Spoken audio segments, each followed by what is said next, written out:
নমস্কার, মায়ের রান্নাঘরে সবাইকে স্বাগত। আজকে আমরা চলে এসেছি মোচার ঘন্টর একটা সুন্দর রেসিপি নিয়ে। একটি এরকম মাঝারি সাইজের পাকা কলার মোচা নিয়ে নিন এবং এক এক করে খোলা ছাড়িয়ে ভেতর থেকে মোচার অংশটুকু বার করে নিন। এইভাবে মোচার অংশগুলো বার করা হয়ে গেলে এই মোচার ভেতর যে শক্ত শির মতো থাকে সেটা সবসময় ফেলে দিয়ে রান্না করুন। এটা ফেলে দিয়ে রান্না করলে রান্নার পরে সেটার মুখে বাঁধে না। মোচার যতটুকু অংশ ছাড়ানো সম্ভব ততটুকু ছাড়িয়ে নিন এবং বাকি নরম অংশটুকু এভাবেই রেখে দিন, এটা কুচিয়ে দেওয়া হবে। এরপর একটি পাত্রে একটু জল নিন, তার মধ্যে লবণ এবং হলুদ দিয়ে সেই জলের মধ্যে মোচাগুলো ভালো করে কুচিয়ে নিন। এইভাবে ছোট ছোট করে কোচালে মোচা অনেক সুন্দর খেতে হয়।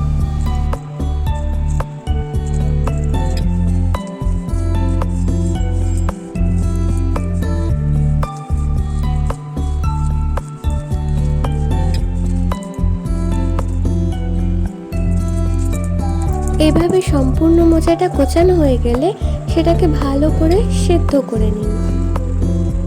সেদ্ধ হয়ে যাবার পর মোচাটা ভালো করে জল থেকে ছেঁকে তুলে নিন। আর এখানে নেওয়া হয়েছে মশলার জন্য সামান্য জিরের গুঁড়ো, লবণ, হলুদ আর গ্রেট করে নেওয়া কাঁচা লঙ্কা। রান্নার স্বাদ আরও বাড়িয়ে তুলতে সেদ্ধ করে রাখা মোচাগুলোকে হাত দিয়ে একটু সামান্য এভাবে ম্যাশ করে নিন।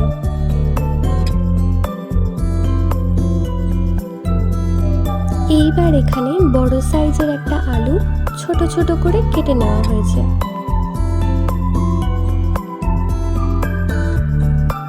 এইবার একটি কড়াইতে তেল গরম করে তাতে কিছু কাঁচা বাদাম দিয়ে তা হালকা বাদামি করে ভেজে তুলুন।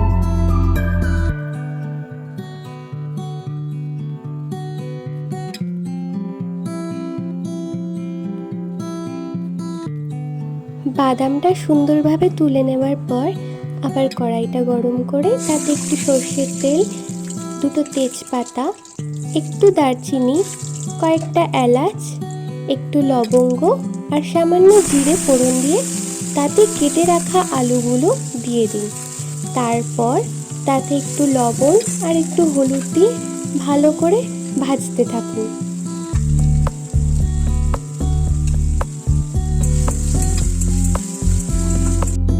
আলুটা যখন একটু ভালোভাবে ভাজা ভাজা হয়ে আসবে তাতে দিয়ে দিন গ্রেট করে রাখা কাঁচা লঙ্কাগুলো। তারপর তাতে দিন একটু আদা বাটা আর প্লেটে থাকা মশলাগুলো একটু জলে গুলে তা দিয়ে দিন। মশলাগুলো দেবার পর আলুটাকে ভালো করে কষিয়ে নিতে হবে। যত বেশি কষানো হয় রান্নার স্বাদ তত বেশি বৃদ্ধি পায়। মশলা থেকে তেল ছাড়তে শুরু করলে তাতে দিয়ে দিন সেদ্ধ করে রাখা মোচাগুলোকে। এইবার এটিকে ভালো করে মিশিয়ে রান্না করে নিন।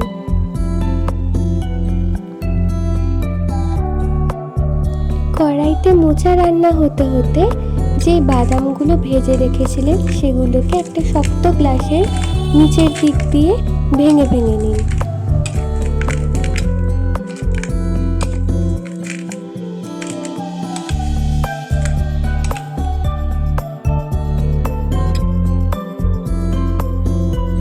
মোচাটা সম্পূর্ণ রান্না হয়ে গেলে তাতে দিয়ে দিন স্বাদ মতো সামান্য চিনি আর যেই বাদামগুলো ভেঙে রাখা হয়েছিল আগে থেকে সেই বাদামগুলো, আর সাথে দিয়ে দিন একটুখানি ঘি।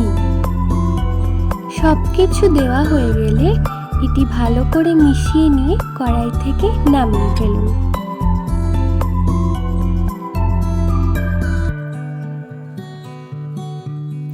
এইভাবে মোচা রান্না করলে এর স্বাদ হয় অতুলনীয়। এই রান্নাটি নিরামিষ দিনে হলে আর অন্য কোনো তরকারির প্রয়োজন হয় না। Thanks for watching.